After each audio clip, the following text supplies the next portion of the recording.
As they walked away from the noise of the trucks, Maladin wore a worried look. But this was soon wiped away when he heard the sound of the sanctuary he knew so well.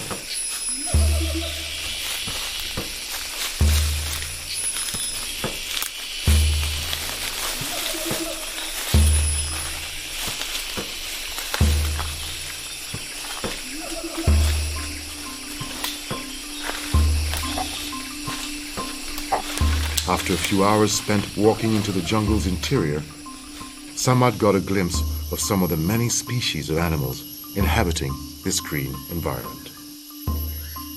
There were monkeys eating the fresh shoots of tree ferns. It seemed that every animal knew its place amongst the trees. The jet-black siamang sits atop the trees, picking away at young leaves and fruits. A little further along, hornbills with their huge bills roost high up in the jungle fig tree, loudly honking their presence.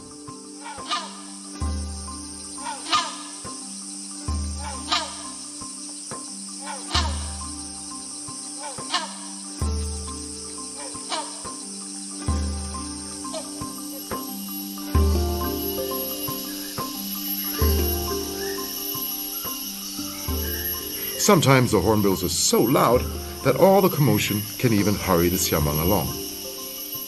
In another tree, a great hornbill was digging away at the bark, looking for grubs.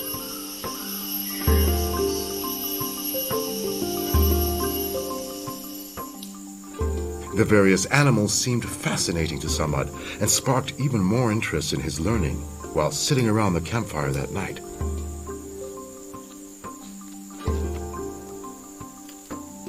Maladin made it clear to Samad that all the animals have a role to play, and all of them should be respected when out hunting. The next few days, Maladin also began teaching Samad of the many different plants that are used for healing bites and infections. There are many jungle cures. There is a common plant called tongkat ali that is used for healing cuts and bruises, but outside the jungle, it has a reputation for adding extra virility amongst the locals. All along the trail were cures and remedies if you knew where to look, and this knowledge was opening Samad's eyes to a whole new world. He showed Samad how to get water, should he ever need it in an emergency, from a jungle creeper that grows on the ground and creeps up towards the canopy. All you have to do is cut a section and hold it at an angle. The water pours freely and tastes refreshing. Maladin passed on his knowledge and taught him about the jungle's many lizards and myriad insects, some that crawl, others that fly, and also what to eat and not to eat in the jungle. He stopped at the plant that had large leaves and began digging for the roots, locally known as kaladi. This fleshy plant has huge shade-bearing leaves, and when you dig down to the root system, it has tendrils among the roots that are highly prized for nutrition. Maladin dug and dug. It was a while before he got the wiry root system out. He showed Samad the precise part that could be eaten after cooking. He cautioned Samad that in many instances in the jungle, the things that look good to eat often are not, and they can lead to illness or death if care is not taken. This knowledge had been handed down through generations, and now it was Samad's turn to take it all in. They then came across an area with huge rotan vines growing up towards the canopy. Maladin knew these well. When he was younger, he used to harvest this wild crop for making furniture throughout the country and the world. It was the furniture of choice for big open verandas, and throughout the country there used to be a thriving cottage industry. He recalled to Samad how he used to climb to the tops of trees to cut the thorny vine down. Each rotan plant could be 100 feet or more in length, and in the jungle, the moist environment ensures a rapid growth. The usable rotan lies underneath the thick thorny bark, and that has to be scraped away. "You have to strip all of this away," said Maladin, "and only then can you begin to cut the rotan."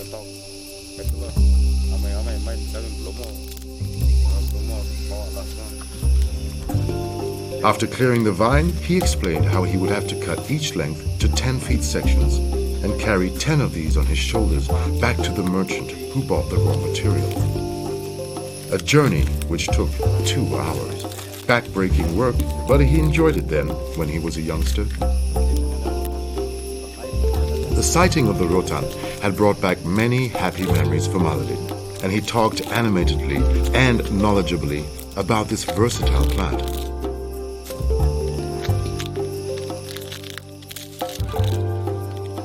Samad asked, why couldn't he do this? To which Maladin replied that there is little demand nowadays. The creation of synthetic materials has greatly reduced the need for this natural commodity. Suddenly they heard a loud roar from an engine, and they both decided to investigate. What happened next, Grandpa? Well, they made their way towards the noise and came across a clearing where more lorries were carrying loads of earth.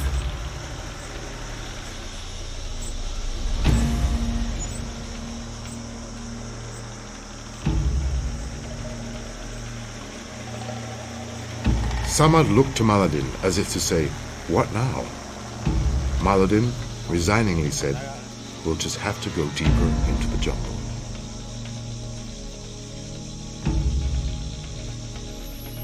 A little while later, they decided to forget what they saw and decided it was time to get some food. Off they went hunting. Very soon, they spotted something roosting low in a tree. They both crept up. Maladin steadied himself to take aim, mindful that his last attempt was unsuccessful.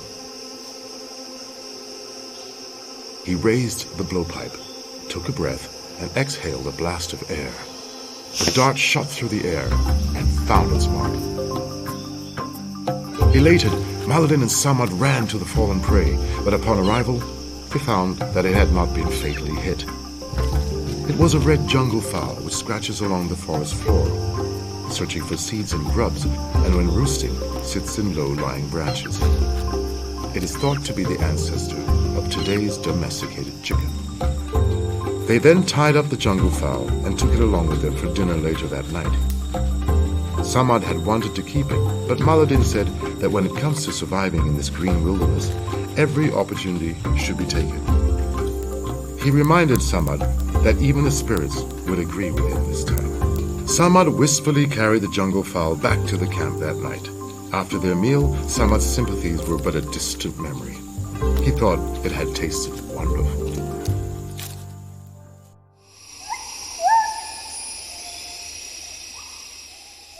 When they set off the next morning, the dawn parade of ants were going all around,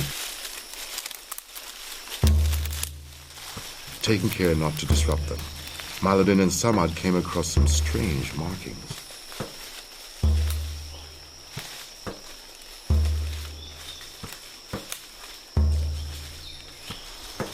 They were left by a leopard, and Maladin showed Samad how a leopard leaves marks in the earth just before it leaps for its prey. In this case, a mouse deer whose tracks were several feet away. Maladin said that when villagers walk through the jungle, they wear face masks behind their heads to deter leopard attacks, as this big cat prefers attacking from above and behind.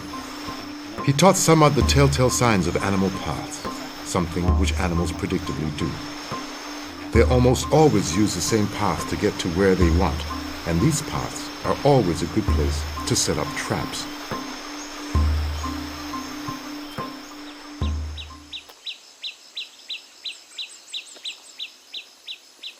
The next day, Maladin decided to present Samad with the spirit carving he had been working on. By now, the rough piece of wood had been smoothed down and carved into a figure which displayed great intricacy and skill. The carving Maladin had made was one which he had imagined to bring Samad the best of luck. It had taken him the best part of 2 weeks to carve this figure, and by now it had been smoothed with the leaves of the jungle sandpaper tree and polished with bark of one of the jungle's giants.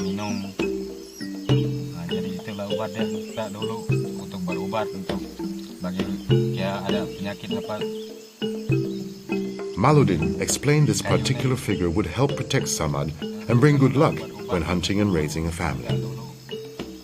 He said it would also be something that would bring fortune on those that need it most.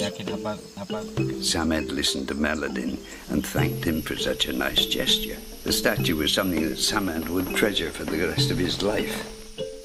The next few days, Maludin continued educating Samad about the jungle and its inhabitants. As the morning light cascaded through the trees, the jungle has a cathedral-like feeling. It's as if its inhabitants make up a choir of beetles, crickets, birds, and many other animals. For Samad and Maludin, these were days of walking, continuing his education.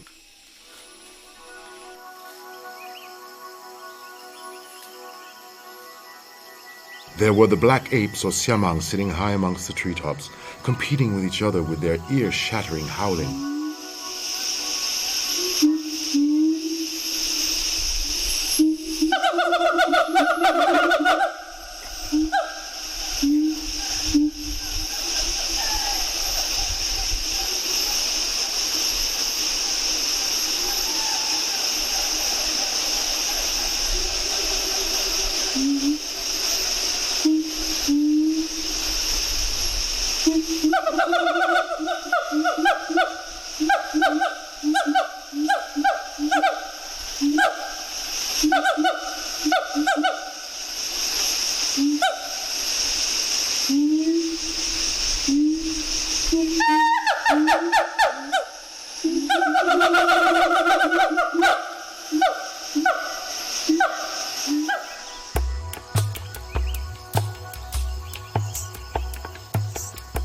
The beautiful and delicate leaf monkeys who seem to dart around plucking fresh shoots from the treetops.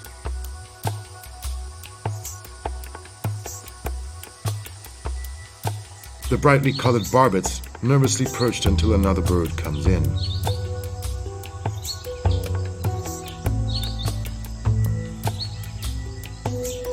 The newly born birds flapping their wings, a sign of wanting to be fed. Every inhabitant going about their busy ritual of survival. There was a nuthatch brushing the hairy spines off a caterpillar before swallowing it. Birds were all around, trogons, bee-eaters, minivets, sharmas, missias. Today, everything seemed special. Everywhere Samad looked, there was something fascinating, and he was intrigued by some birds because of their comical appearances. Samad glimpsed the regalness of the crescent serpent eagle, one of the jungle's great hunters that swooped down undetected. Today it was sitting up for Samad and Maludin. They both spotted a short-tailed macaque sliding down the length of a tree and thought this to be like a man sliding down a pole. Samad was taking it all in, the different types of flora and fauna, and how so much of it was essential for his tribe's survival.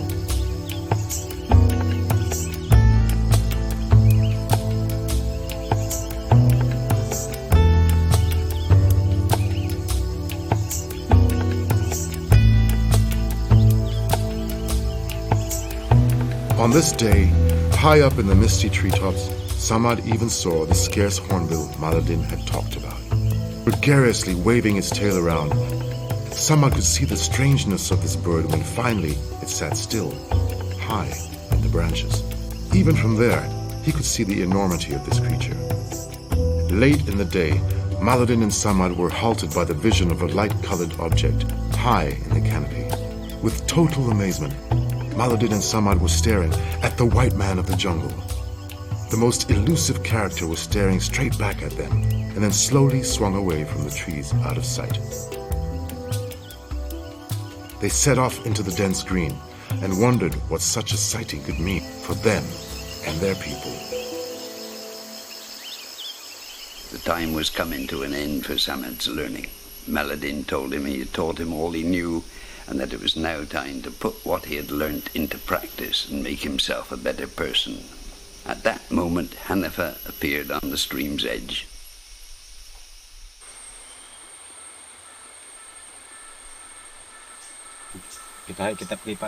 Maladin and Samad greeted her, but wondered why she was so far in the jungle.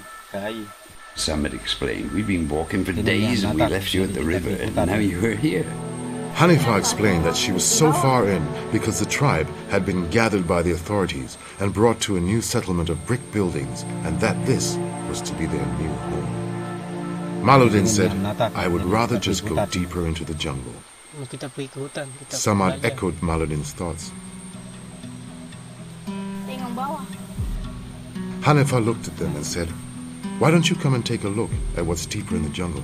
Come on, let's go and see." They got up and began to walk into the jungle. After a short walk, they could hear the strain of engines and machines. They came out of the jungle, and Maladin and Samad looked on in disbelief. They could not believe what had happened to what used to be their hunting grounds.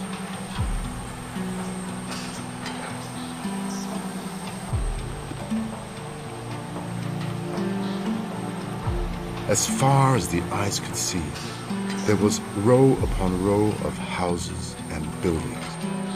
A few trees, but not too many. Their hearts sank, and they both realized that that was possibly their last walk amongst the jungle giants, and what they and their people had known for a millennia. The great thrust of civilization and development had marched upon them, and their lives were to be changed forever. So why are they so clever, Grandpa?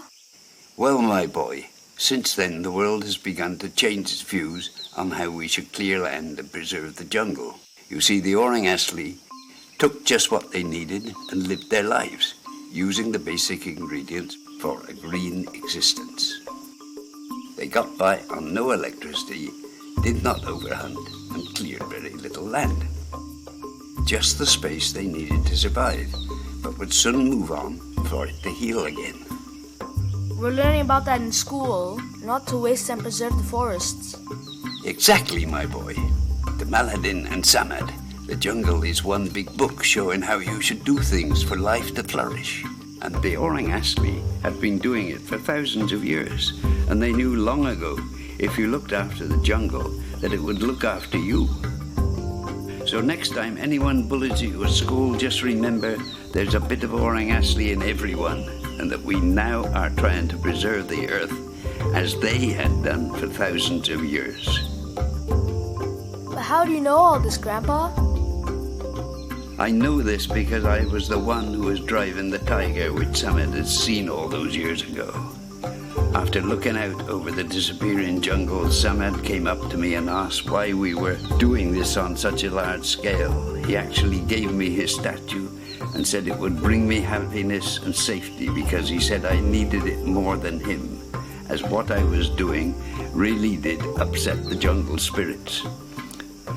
Through time, I got to know Maladin and Samad, and they were the ones who taught me about the Orang Asli in the jungle. You see, I too was like those boys at your school until I learnt and actually gave them a chance, and now I consider them dear friends and very enlightened, friendly people. Maladin and Samad truly did march to the tune of the planet, and now we are trying to catch up, but always seem to be 2 steps behind.